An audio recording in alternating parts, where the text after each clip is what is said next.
السلام عليكم، عاملين ايه؟ يا رب تكونوا بخير وفي احسن حال. ايه رايكم في المنقد بقى وشويه الشاي اللي بيغلوا دولت على ده اللي انا مولعه فيه؟ ده عظم شامي. احنا عندنا الشامي بعد ما بنفصصه بنخلي العظم بتاعه بنعمل بيه طول الشتا، تبص تلاقينا ايه مولعين العظم ده وبنتدفى عليه، ونحط شاي بقى ونسخن عيش عليه، وبيبقى زي العسل والله العظيم حاجته. والشاي بتاعه بيبقى طعم تاني، بيبقى شاي صعيدي صعيدي يعني، في الكنكة كده وتسيبيه يغلي بيبقوا شوية شاي معتبرين.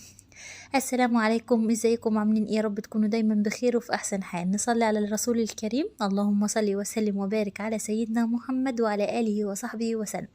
روتين النهارده روتين يوم الجمعة، بس ما نزلتوش ليه يوم الجمعة، ما كانش النت يعني ظروفه ما تسمحش عندي، ضعيف جدا. الحمد لله رب العالمين على كل حال. النهارده الروتين او الروتين اللي معانا النهارده ده روتين يوم الجمعة. عملت ايه يوم الجمعة؟ عملت روتين اللي يعني بصي اللقم اللي بتحوش النقم. ده مثل بيقولوه عندنا ستاتنا الكبار، اللقم تحوش النقم، يعني كل ما تطلعي حاجة لله وتوزعي، ده يحوش عنك النقم، يحوش عنك اي حاجة وحشة. تمام. عملت ايه؟ صحيت من الاول، يعني كانت الساعة 5. حبيت ان انا ايه اخلص بدري قبل صلاة الظهر، علشان ايه اللي هيستحمى بقى ونتطيب لظهر الجمعة. اللي يستحمى واللي يقرا بقى سورة الكهف والكلام ده كله. الروحانيات بقى بتاعت يوم الجمعة دي بتبقى يعني لها طعم مميز وطعم خاص تاني غير باقي السبوع. تمام. بدأت ان انا ايه من اول الساعة 5، اول حاجة عملتها حطيت اللحمة تستوي. ما شاء الله اللهم بارك. الحاجة يا بنات اللي بتبقى طالعة لوجه الله الكريم والله العظيم ما بتاخد اي تعب ولا اي حاجة، يعني بتبقى سهلة وزي الفل، وبتبقى عارفة اقسم بالله ما تعمليها كده بشوية ملح ومية هيبقى طعمها زي العسل. برضو انا عايزة اقول لكم، العيال صحيوا عندي يقولوا ماما الاكل ريحته حلوة ليه النهاردة كده، فحسسوني ان انا إيه، هو انا ما بعملش اكل ريحته حلوة كده؟ يعني ريحة الأكل صحت العيال ما شاء الله. ليه؟ عشان خاطر دي حاجة طالعة لوجه الله الكريم. بصوا بقى، مبدئيا قلت لكم اللحمه استوت. عملت ايه؟ اللهم بارك. عملت الخلطه دي بتاعت ايه تحمير اللحمه مش هفضل احمرها في الطاسه لا هحطها على الفرن زي بتاعت الطباخين بالظبط، بتبقى روعه والله واحلى كمان، علشان عاملينها في البيت بسمنه بلدي بقى وحاجات حلوه بتبقى اطعم طبعا. عملت شوية بصل حلوين كده، 4 بصلات، وبعد كده حطيت الطماطم بشرتها، ما خلطتهاش في الخلاط. بشرتها لما بتبقى مبشورة بتبقى شكلها أحلى على اللحمة، وزي بتاعة الطباخ بالظبط. تمام. عملت ايه تاني؟ اللهم صل على حضرة النبي. لما البصلة بدأت تاخد لون معايا نزلت بمعلقة توم، وبعد كده نزلت بالطماطم المبشورة وبشوية فلفل حراقين كانوا مخلين طعم اللحمة روعة. مش حابة الحاجة الحراقة براحتك خلاص، ما حطي من الفلفل بقى اللي هو ايه اللي مش بيبقى حراق. وحطيت نسبة بهارات بسيطة لان انا كنت حاطة في الشوربة ومظبطة الشوربة بالبهارات كلها. فلفل اسود بقى والبهارات بتاعة اللحمة وورق اللورو والكزبرة والحاجات اللي انتي تحبيها حطيها في الكلام ده كله. تمام. خلاص خلصت التسبيكة بتاعتي بعد ما خدت وعطت مع نفسها كده وعلى النار، لحد ما ايه بعد كده زودتها بشوية شوربة وخدت غلوتين كمان. وبدأت ان انا اوزعها على اللحمة، رصيت اللحمة في صينية، اللحمة هنا كانت مستوية ما شاء الله وزي الفل. وحطيت ايه سنة سكر بقى في عليها، يعني بص خليتها اديتها طعم تاني خالص. وظبطت لها الملح طبعا ما تنسوش الملح. وهنا بعمل صينية بطاطس ما شاء الله، عملتها معكم قبل كده كتير جدا. البطاطس ومعها الطماطم، مخرطاها زي ما انتوا شايفين كده من دواير، والبصل كمان وايه اللهم صل على حضرة النبي، وشوية طماطم يعني بصل وطماطم وايه والبطاطس كل ده وتمام. بقى حطيت البهارات ودعكت كله ده في بعضه لحد ما نزلوا ميتهم. وبعد كده كان عندي شفشف طماطم حطيته عليها صينية البطاطس، ما شاء الله صينية بطاطس كبيرة يعني. وايه وحطيت شوية زيت، عايزة تحطي سمنة تمام براحتك. وحطيت بعد كده زودت شوية شوربة علشان عايزة البطاطس بتاعتك ما تتهريشي وتتعجن في بعضها.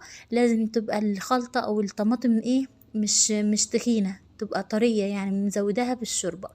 وهنا اللهم بارك كان خلاص اللحمة اللهم بارك اتحمرت ما شاء الله، والبطاطس طلعت معايا. وهنا الرز اللهم بارك عملت حلتين رز، يعني عملت الرز على حلتين، بحب اعمل الرز على حلتين يعني كميات قليلة علشان ايه يبقى متشرب سمنة حلو ويبقى طالع طعمه حلو، عن ما يبقى كله في حلة واحدة.